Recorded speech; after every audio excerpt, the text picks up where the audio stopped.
Bueno amigos, estamos de regreso en Ojo en Familia y ahora con nuestro bloque legal. Me acompaña la doctora Milagros García Matos. Ella es docente universitaria y especialista en Derecho Civil y Familia. Con ella vamos a conversar sobre los procesos que debemos seguir cuando queremos interponer una demanda por pensión de alimentos. Milagros, bienvenida a Ojo en Familia. Y bueno, este es un tema cotidiano. Lamentablemente hay padres y madres también debe haber que son irresponsables con el tema de alimentación de los hijos.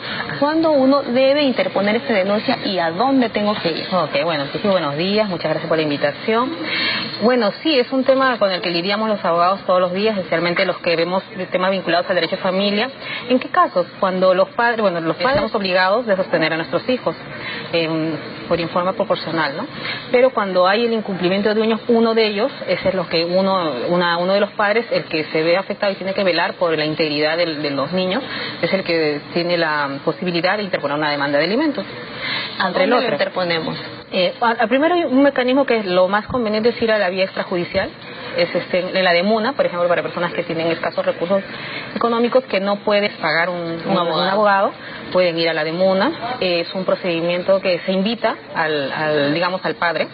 La madre hace una solicitud de conciliación para resolver el tema de alimentos. La DEMUNA de cualquier municipalidad distrital la tramita, se lleva a cabo la audiencia y hay la posibilidad de llegar a un acuerdo. Cuando no hay la posibilidad de llegar a un acuerdo es cuando se va al panel del Poder Judicial, se hace una demanda. Con temas de alimentos hay asesoría gratuita del Ministerio de Justicia, tiene la Defensoría de oficio. ¿Y dónde busco esa asesoría gratuita? ¿En cualquier en la oficina del Poder Judicial? Sí, en las diversas, en los diversos juzgados hay una oficina de la Defensoría de oficio, donde se encuentran los abogados del Ministerio de Justicia, que brindan esta asesoría gratuita. Ahí lo pueden encontrar en Palacio de Justicia, en diversas sedes del Poder Judicial, o ingresan a la página web del Ministerio de Justicia y ahí está toda la información debida. ¿Tengo que acudir con un abogado? ¿Me dicen si quiero iniciar el proceso judicial o no?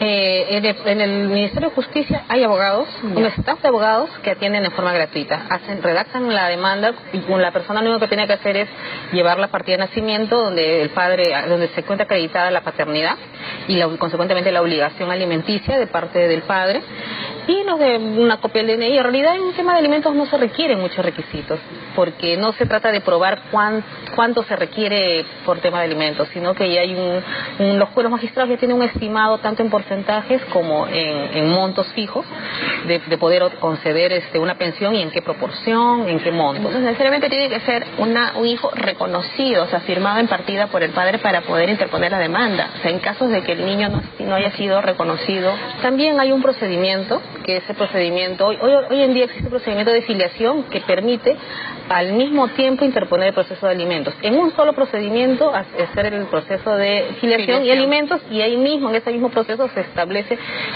provisionalmente una pensión alimenticia, que no va a esperar a que se sentencie el proceso para poder el menor pueda percibir la pensión provisional del padre, y al final, cuando se expide la sentencia, podrá ser similar o mayor el monto a otorgar de pensión alimenticia en relación a la pensión provisional. Pero este mecanismo es nuevo, ¿no? Y me preguntan, doctora Milagros, ¿hasta qué edad yo puedo pedir una pensión de alimentos para mi hijo? ¿Hay un límite de edad? Desde que la mamá está embarazada de repente, pasando los 18 años, explíquenme. Lo que es alimentos, el niño, ¿hasta qué edad? Hasta que, digamos, un niño puede ser mayor de edad, el niño deja de ser niño, adolescente, y ya adquiere la mayoría de edad.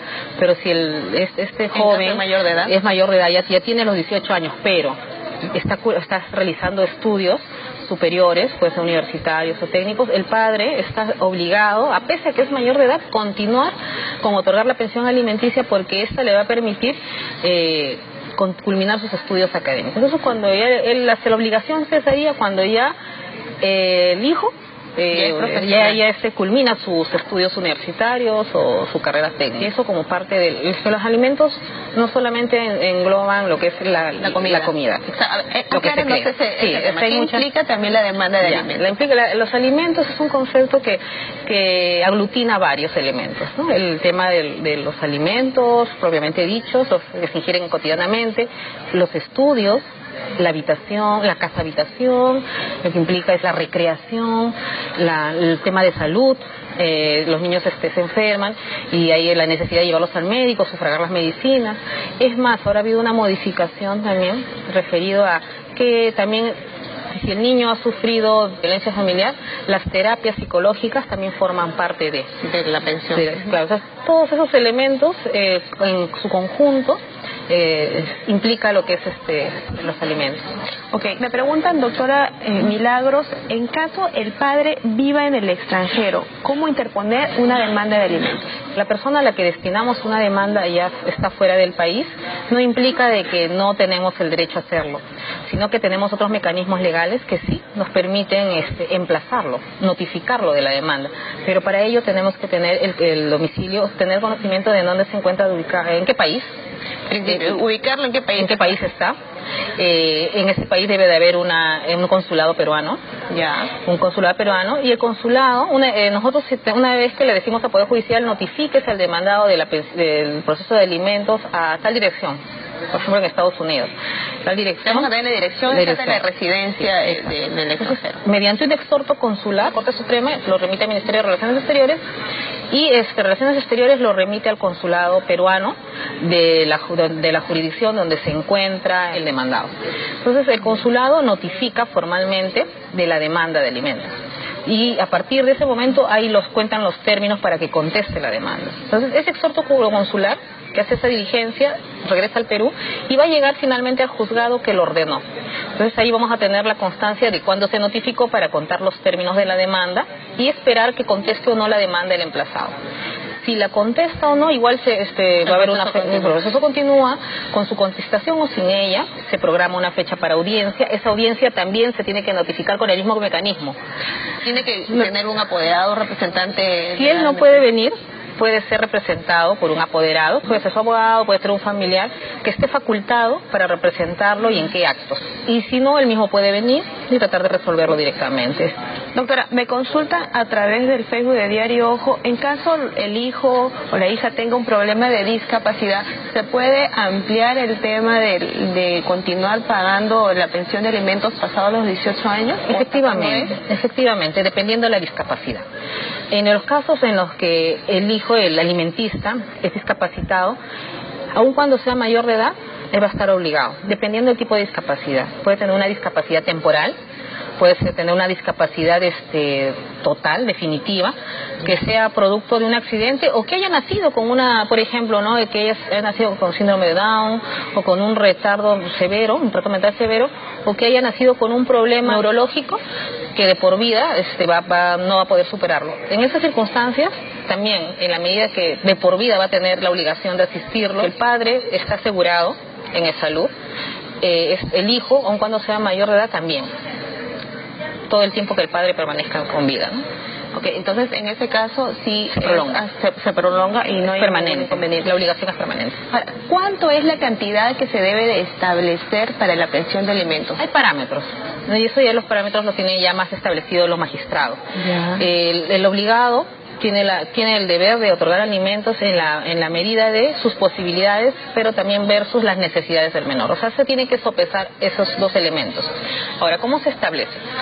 Si es un hijo y el padre, las realidades son diferentes, ¿no? Si el padre es una persona que tiene un haber mensual, digamos, ¿no?, que percibe mensualmente 2.000 soles y es un trabajador dependiente. Claro. Y si es un solo hijo, en promedio, el promedio es que se le otorgue entre 20 y 30% a la pensión del menor. Entonces, esta pensión se le descuenta ya de su remuneración y directamente se le consigna a una cuenta en el Banco de la Nación que ordena al juzgado aperturar a la madre del menor, donde se deposita la pensión. La empleadora directamente deposita la pensión a favor del alimentista. Y en el caso que hay muchos padres que son independientes, claro, o son empresarios, emprendedores, juzgado puede solicitar información a la SUNAT respecto a sus declaraciones juradas para verificar el nivel de ingresos, porque la madre puede pedir una cantidad exorbitante, pero como tú bien dices, no, para un tema de equidad, existe un tema de equidad, se tiene que establecer qué es lo básico que requiere un menor para subsistir, y de ello la madre se hace cargo el 50% y el padre también. salvo que digamos sea un niño discapacitado o un joven ya discapacitado que requiera y no haya dinero para que la madre no puede sufragar el pago de una enfermera, entonces la madre no trabaja, no puede generar sus recursos, entonces claro, va a tener que una atención exclusiva. Exacto, entonces hay una dedicación exclusiva. Entonces en esas circunstancias son diferentes las consideraciones que se tienen que tener en cuenta para establecer la pensión alimenticia, siempre viendo la equidad, ¿no? Y lo ideal sería que el acuerdo del dinero sea pactado por los padres, ¿no? Para no esperar a que un tercero nos ponga en orden. Efectivamente, puede ser a través extrajudicialmente a través de la DEMUNA o un centro de conciliación, o también en el Poder Judicial. El momento ideal para establecer un acuerdo de pensión alimenticia es cuando se lleva a cabo la audiencia. Si bien es cierto, cuando ya existió, a partir de que se dio la ley de conciliación extrajudicial, ya los jueces ya no pueden tratar de hacer conciliar a las partes. Claro. Pero sí hay un mecanismo que las mismas partes pueden propiciar que se concilie. Y es mejor, como tú lo dices, porque es mejor que las partes se sentencien, se pongan de acuerdo, porque es una decisión consensuada que va a permitir que las cosas fluyan, porque también hay un quiebre de una relación familiar. Entonces, cuando hay un acuerdo, esto se va a ir poco a poco se va a ir ejecutando sin que genere heridas, ¿no? De promedio, antes que el Poder Judicial decida mediante una sentencia. Si el padre no cumple con la medida interpuesta por el juez, ¿cuántos meses se tiene que pasar desde la sentencia para que dicten detención por incumplimiento de alimentos? Primero se concluye con todo el proceso de alimentos, ya se emite la sentencia, queda saneado y todo, okay. Se requiere al padre y no quiere cumplir.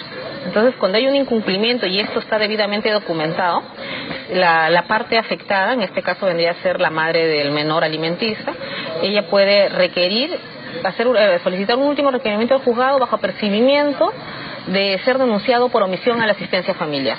El no pasar alimentos se constituye en delito cuando el Poder Judicial le requiere, teniendo una sentencia firme, y no quiere cumplir.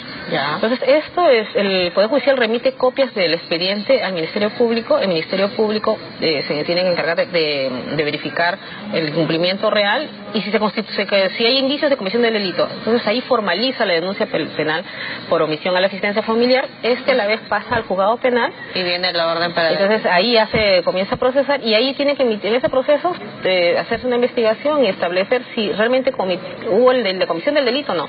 Claro. Cuando se emite sentencia, en este proceso hoy en día ya ha cambiado el criterio de los magistrados, que en esta sentencia por omisión del cumplimiento de los alimentos, hay que apenas ejecutan las claro, en la sentencia sí, es una pena efectiva. ¿De cuánto tiempo puede ir? Mire, pues la pena efectiva, la sentencia puede ser de 1 año, de 2 años.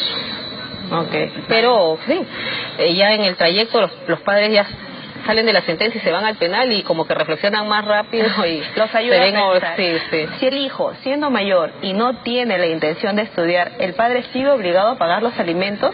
Si es así, ¿hasta cuándo o no? No, definitivamente no. Si el hijo alcanza la mayoría de edad y cumpliendo la mayoría de edad no acredita o porque simplemente no ha estudiado, no tiene la intención de estudiar, ya perdió la obligación de pasarle alimentos. Porque... Y hay que seguir ahí un proceso judicial para que se pueda liberar de eso, para que no exista el tema de que haya omisión de pago de pensión. Sí. ¿Tiene que seguir un proceso en ese caso? Se sigue un proceso siempre y cuando ya había un proceso de alimentos que le obligaba al padre a pasarle los alimentos. Si es que hay un proceso, sí, se llama de exoneración de alimentos, porque ya alcanzada la mayoría de edad, nuestro código dice, ¿no? Continúa la obligación siempre y cuando siga estudios exitosos. O sea, por ejemplo, en el caso de que sea un alumno, tenga 18 o 20 años, pero es un alumno que constantemente repite, o pasa un ciclo, repite 2, una cosa así, entonces no se enmarca dentro de ese concepto de que lleva estudios exitosos, porque realmente no es exitosa la forma como lo maneja. Entonces también habría una discusión sobre si sigue la obligación o no. Pero en el caso de que los hijos, alcanzando la mayoría de edad, no estén estudiando para formarse, ¿no? un futuro, una carrera, entonces ya no. En este caso ya cesa la obligación alimenticia, y si es que no hay un proceso antes de esto que lo obligue al padre, no hay forma de que el hijo le pida alimentos al padre, porque ya alcanzó la mayoría de edad. Y si lo hubiere, el padre tiene que hacer un proceso de exoneración de alimentos alegando esto y va a ganar el proceso.